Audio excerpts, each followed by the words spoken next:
Before World War II began, the Imperial Japanese Navy had already committed itself to the concept of kantai-kessen, or decisive battle.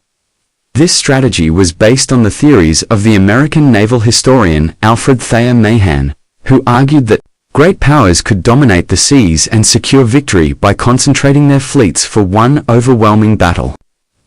Japanese strategists believed that through the use of heavily armed and powerful battleships, their navy could lure the enemy into a climactic confrontation, destroy its main force in a single stroke, and then dictate the course of the war.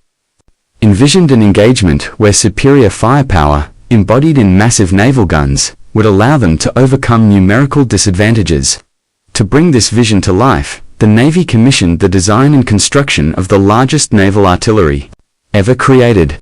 The weapon that emerged was the 46-centimeter, 45 caliber Type 94 naval rifle, a wire-wound gun mounted in triple turrets, 3 to a ship, whose sheer scale made each individual weapon roughly equal in weight to an entire destroyer. These guns would become the signature armament of the Yamato-class battleships, the heaviest and most powerful battleships ever constructed. The Yamato and her sister ship, Musashi, carried these unprecedented weapons into the Pacific theater, but their existence remained a closely guarded secret. The Japanese deliberately misrepresented the guns as smaller, claiming them to be only 15.75 inches, and avoided boasting about their true dimensions.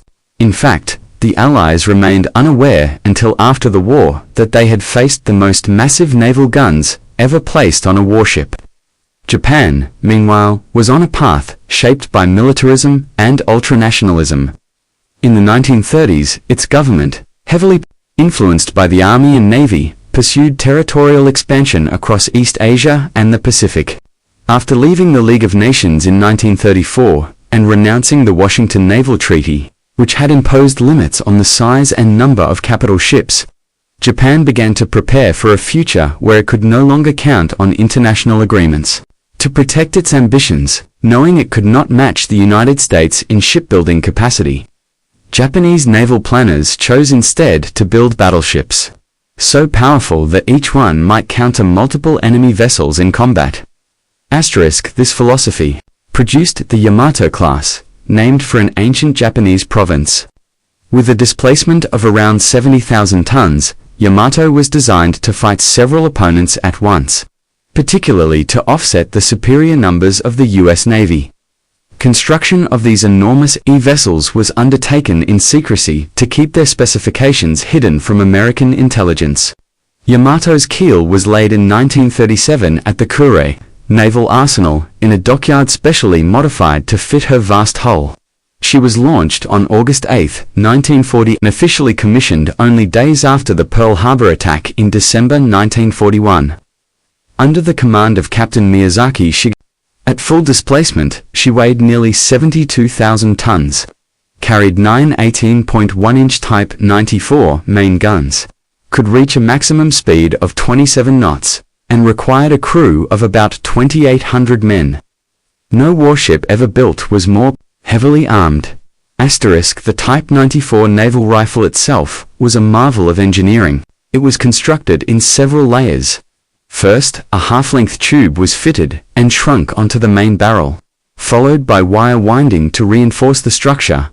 Then additional tubes were shrunk over the assembly to complete the exterior. Finally, an inner tube was inserted, expanded into place, and rifled, making the gun ready to fire. Because of the extraordinary expense and complexity of this process, it was considered more practical to replace worn barrels with entirely new ones rather than repair them during wartime. Ammunition handling was equally complex. Shells weighing nearly 2 tons each were stored vertically and moved by mechanical conveyors and rams. While this system provided the necessary strength to lift such massive projectiles, it was slow, reducing the rate of fire.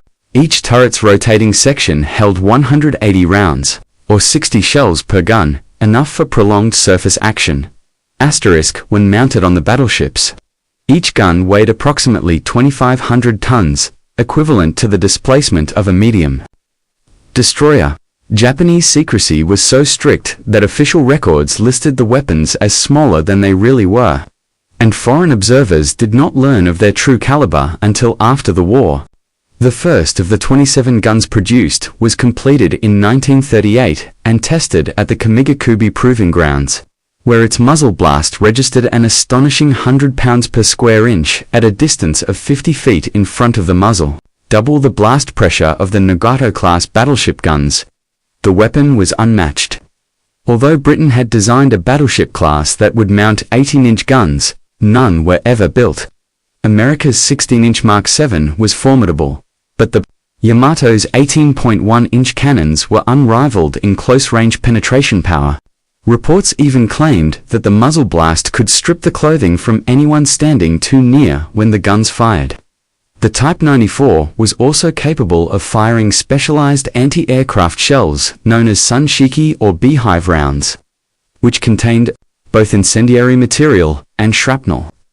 Designed to create a deadly cloud against attacking aircraft, Japan originally intended to build 5 Yamato-class battleships, but only Yamato and Musashi were completed, while a third hull was converted into an aircraft carrier and lost before entering combat. Yamato's main guns were fired against surface targets only once. During the Battle of Samar on October 25, 1944, part of the larger Battle of Leyte Gulf, confronting a small group of American escort carriers and destroyers known as Taffy 3, Yamato and the Japanese center force opened fire with the largest guns in the world.